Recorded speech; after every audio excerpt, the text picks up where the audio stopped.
मंच का बड़ी अच्छी तरह संचालन कर रहे सुनील कुमार जी।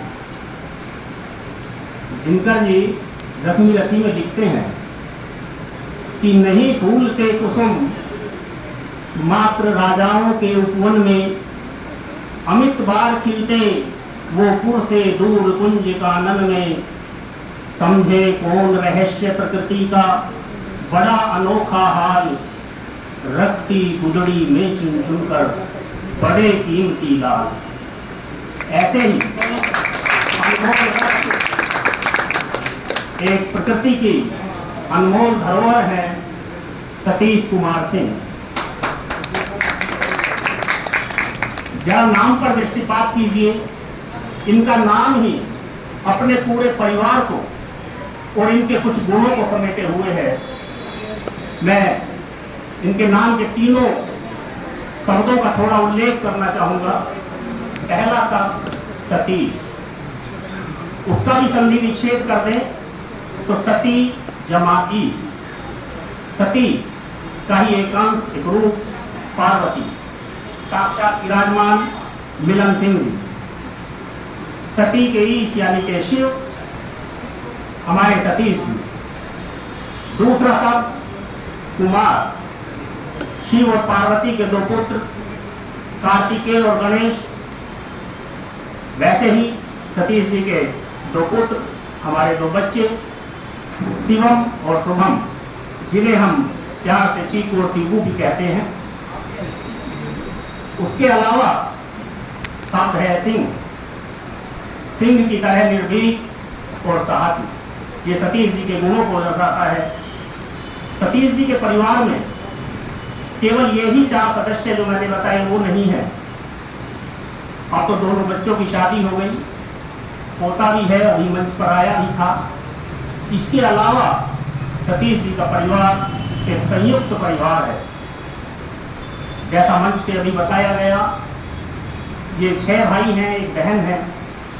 मेरा सभी से परिचय हुआ है, सभी, क्योंकि इनके गांव में भी मेरा जाना हुआ है। और मेरा परिचय इनका आज का नहीं, आज इनकी सेवा को जितने दिन हुए, 30 वर्ष 3 महीने और 10 दिन, ये तो गिनती में भी याद है। मेरा उसी से परिचय है और आज तक है। इन्होंने अपने परिवार को जिस तरह संजोया है, पढ़ाया लिखाया है, बड़ा किया है। केवल अपने ही बच्चे नहीं, उनसे बढ़कर भाई भतीजों के बच्चे, ब्रदर इन लॉ के बच्चे, सभी को पढ़ा लिखा कर काबिल बनाया है। आज उनके दोनों बच्चे अच्छी जॉब में हैं, सरकारी जॉब में हैं। उन्होंने जो ये मुकाम हासिल किया, मैं उनको ये कहना चाहूँगा कि मंजिल यूं ही नहीं मिलती, राही को एक जुनून सा दिल में जगाना पड़ता है। मैंने पूछा चिड़िया से घोंसला कैसे बनता है, वो बोली तिनका तिनका उठाना पड़ता है, तिनका तिनका उठाना पड़ता है। तो सतीश जी ने जिस तरह संघर्ष किया, तिनका तिनका उठाया है, परिवार को संजोया है, वह काबिल तारीफ है। और यह इनका प्रयास अधूरा रह जाता यदि उन्हें साथ न मिला होता एक इतने अच्छे जीवन साथी का। उनकी सहधर्मिणी श्रीमती मिलन सिंह जी, क्योंकि यदि परिवार में जरा सा भी क्लेश हो, अपने बच्चों को पालने के अलावा दूसरे परिवार के लिए बच्चों की सोचे, तो परिवार में कलह हो जाती है। लेकिन मिलन सिंह जी ने कदम कदम पर उनका साथ दिया, इस परिवार को किस तरह आगे बढ़ाया है, यह उसकी पूरी ही प्रशंसा के काबिल है। मैं मिलन सिंह जी के लिए भी दो बात कहना चाहूँगा कि बहुत से फूल चाहिए एक माला बनाने के लिए, हजारों दीप चाहिए एक आरती सजाने के लिए, असंख्य बूंदे चाहिए कोई झील बनाने के लिए, लेकिन अकेली मिलन सिंह जी ही काफी हैं किसी भी स्थान को जन्नत बनाने के लिए।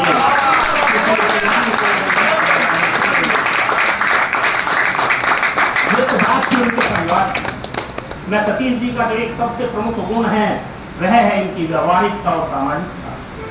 मैं उस पर प्रकाश डालना चाहूंगा। आज को कल समाज में आपको दो तरह के व्यक्ति होते हैं, मिलते हैं। एक ऐसे हमेशा नेगेटिव, जैसे ही आप कुछ कहोगे जरूरी नहीं आपको उससे कोई काम हो, हमेशा एक ही शब्द खाई आज तो बिजी हूं, आज नहीं। एक दूसरे तरह के व्यक्ति हैं, जैसे ही कुछ कहेंगे कहो भाई, कहो मित्र, क्या काम है तुम्हारे लिए, तो हमेशा फ्री है। तो सतीश जी वो दूसरी किस्म के आदमी है, हमेशा फ्री। मैंने बताया जिस समय सतीश जी की पहली ज्वाइनिंग है, मुझे भी सौभाग्य मिला था उसी विद्यालय में इंचार्ज के रूप में कार्य करने का। तो मेरी इनकी ज्वाइनिंग मेरे हाथों से ही है एक तरह से, हालांकि मैं इंचार्ज ही था। तो 30 वर्ष 3 महीने 10 दिन का साथ, और साथ में केवल विद्यालय तक का सीमित नहीं था। सतीश जी ने एक स्कूटर लिया। मैं एक छोटी सी बात बताना चाहता हूँ। और स्कूटर से पहले हम जैसे बहन बेटियों के यहाँ तीज त्योहार जाते हैं, पहले मैं बसों से जाया करता था, मुझे कोई व्हीकल चलाना नहीं आता। और फिर सतीश जी ने वो जिम्मेदारी संभाली, वो स्कूटर हमारा मालवाहक भी बन गया, और हमारे सभी रिश्तेदारियों में सतीश जी ने मुझे भेजा है, लेकर गए हैं।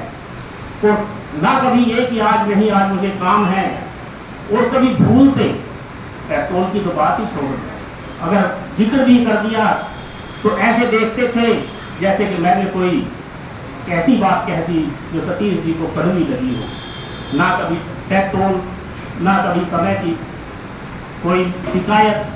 तो ऐसे सतीश जी हैं। और ये केवल मेरे साथ नहीं, जिनके साथ भी उनका संबंध रहा है, मेरे छोटे भाई रमेश जी बैठे हैं, उन्हें पता है। तो सतीश जी जैसे मित्र को पाकर मैं तो ये कह सकता हूं कि कोई दौलत पे नाज करता है, कोई शोहरत पे नाज करता है, और जिनके पास हो सतीश जी जैसे दोस्त, वो तो अपनी किस्मत पे नाज करता है, वो तो अपनी किस्मत पे नाज करता है। सतीश जी का जो सेवा काल है, कहने के लिए तो 4 विद्यालयों में, 3 नहीं है 4 है, चौथा भी कुछ महीने के लिए आया था ढाका का स्कूल, लेकिन वहां से सरप्लस हुए। इन्होंने झरोदा में 10 वर्ष, बुराड़ी में 15 वर्ष, और यहाँ जहांगीरपुर में लगभग 5 वर्ष सेवा दी है। लेकिन जो इनके 2 विद्यालय हैं, झरोदा और सर्वोदय विद्यालय, वहां मुझे लगभग 18 वर्ष इनके साथ कार्य करने का मौका मिला है। सर्वोदय विद्यालय का तो पूरा समय, झरोदा के 3 वर्ष।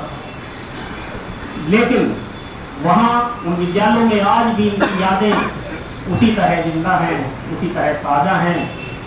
वहां के पेरेंट्स, बच्चे जो वहां नहीं पढ़ते, कोई मिल जाते हैं तो सतीश सर का जिक्र जरूर कर लेते हैं।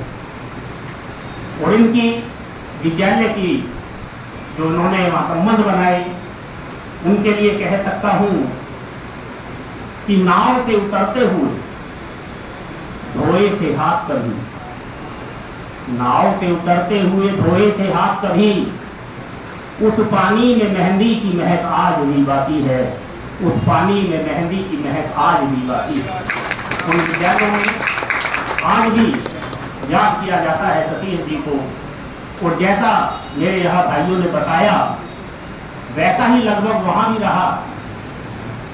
सतीश जी अगर ग्राउंड में हैं तो कोई बच्चा नजर नहीं आता था, सारा मैदान खाली होता था, सारे बरामदे सब बच्चे अपने क्लासों में होते थे। सतीश सर को ढूंढकर वो सेक्शन दिया जाता जिसके बच्चे कभी रुकते नहीं थे। और फिर सतीश जी बच्चों के साथ साथ पेरेंट्स की क्लास भी लेते। अगर बच्चे के सामने ही पेरेंट्स को डांटते, जिसका बच्चा ऐसा है उसका बाप भी ऐसा हो, इसी तरह कह देते, तो कोई झिझक नहीं, कोई वो नहीं। बड़ी अच्छी तरह इन्होंने अपना अनुशासन कायम किया। एग्जाम की बात होती, सतीश जी की ड्यूटी उस कमरे में लगाई जाती जहां सबसे शरारती बच्चे हों।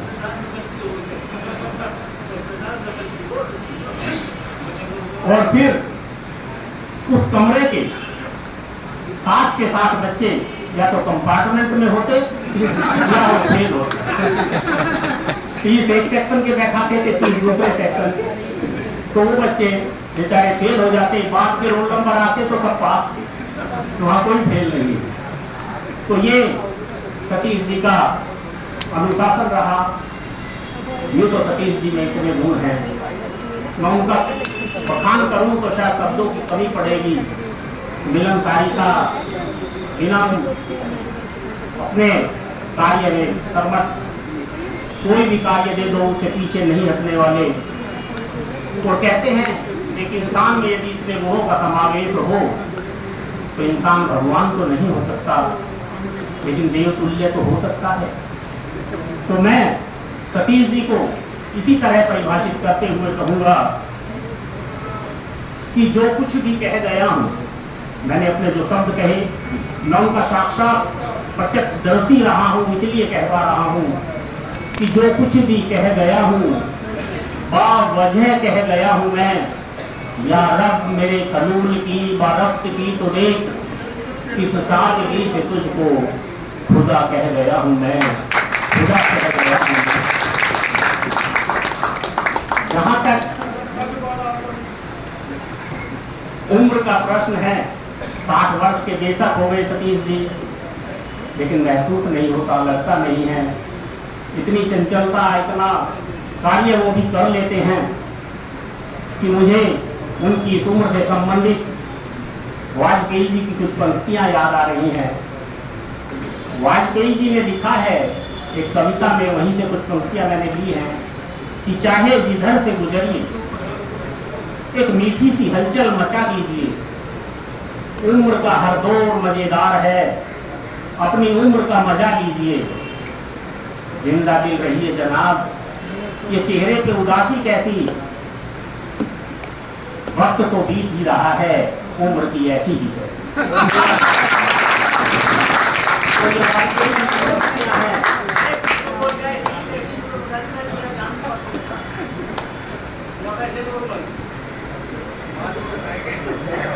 तो सतीश जी कल से जीवन की एक नई पारी शुरू करेंगे। अब तक का जीवन अलग था, दिनचर्या अलग थी, कल से उस दिनचर्या में परिवर्तन होगा। मैं ईश्वर से कामना करता हूं कि सतीश जी इसी तरह जिंदा दिल रहें, इनकी धार्मिक प्रवृत्ति वैसी ही बनी रहे, हमेशा इसी तरह दोस्तों का साथ देते रहें।